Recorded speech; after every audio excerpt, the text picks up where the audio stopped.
Hey guys, this is with True Crime Paranormal, and this is our very first stop on our first leg of our cemetery tour for the weekend.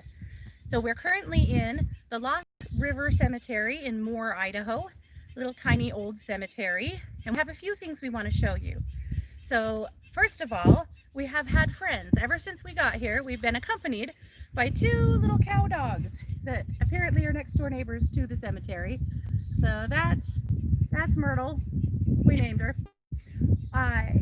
Yeah, she's digging. Don't be too horrified, but they've actually been great little tour guides. I'm not sure where her sister went, but that was our first big surprise in this cemetery. Lots of old graves here.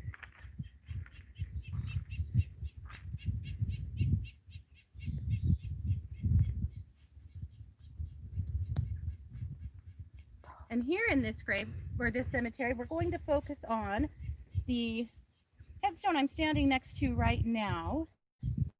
This is a gentleman named David Bruce Bleak. I'm going to tell you a story about him. Korean War Congressional Medal of Honor recipient. He served in the United States Army during the Korean War in the medical company of the 223rd Infantry Regiment, 40th Infantry Division. He was awarded the CMOH for his bravery in the vicinity of the Minari Gall, Korea, on June 14, 1952. His citation reads, Sergeant Bleak, a member of the medical company, distinguished himself by conspicuous gallantry and indomitable courage above and beyond the call of duty in action against the enemy. As a medical aidman, he volunteered to accompany a reconnaissance patrol committed to engage the enemy and capture a prisoner for interrogation. Forging up the rugged slope of the key terrain, the group was subjected to intense automatic weapons and small firearms and suffered several casualties. After administering to the wounded, he continued to advance with the patrol.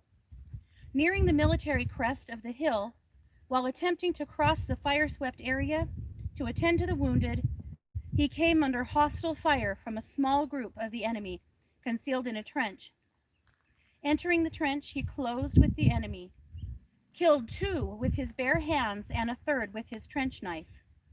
Moving from the emplacement, he saw a concussion grenade fall in front of a companion and quickly, shifting his position, shielded the man from the impact of the blast. Later, while ministering to the wounded, he was struck by a hostile bullet, but despite the wound, he undertook to evacuate a wounded comrade. As he moved down the hill with his heavy burden, he was attacked by two enemy soldiers with fixed bayonets. Closing with the aggressors, he grabbed them and smacked their heads together, then carried his helpless comrade down the hill to safety.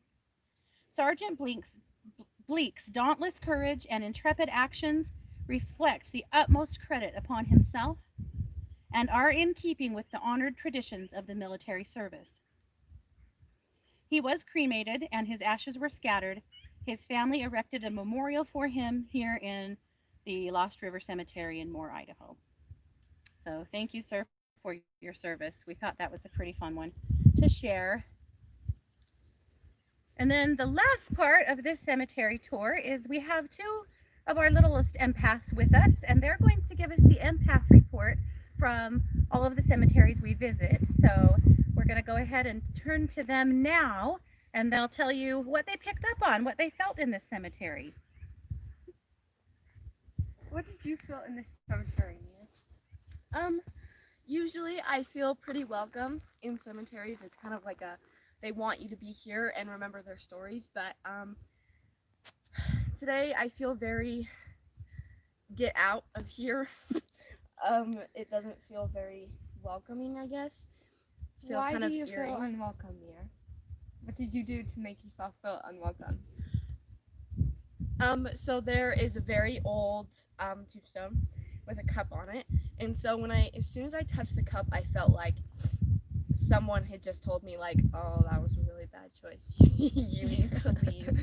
So yeah, I guess and that was the very, like, when we first got out of the car situation. So, I'm just hoping that they know I'm nice and not trying to hurt them in any way. So Yeah, I noticed as soon as she touched the cup, she immediately walked away. She came to the other side of the cemetery, but I felt a little bit different. Like, usually I don't really like cemeteries and I feel a little bit odd in them, but today I honestly kind of feel welcome, and I think some of the graves have been super duper cool, and I really like to research them and look at what they, like, who they were and like what their life was about. Okay. Okay. Well, that is our first installment of our cemetery tour. Thank you, girls, for sharing. you're welcome. We will be traveling now to some more cemeteries. We have lots of stories to tell, many with, true crime elements and some paranormal elements and some that are just interesting stories. So stick with us and you'll just see lots more lives going on today. You've been live with us here at True Crime Paranormal.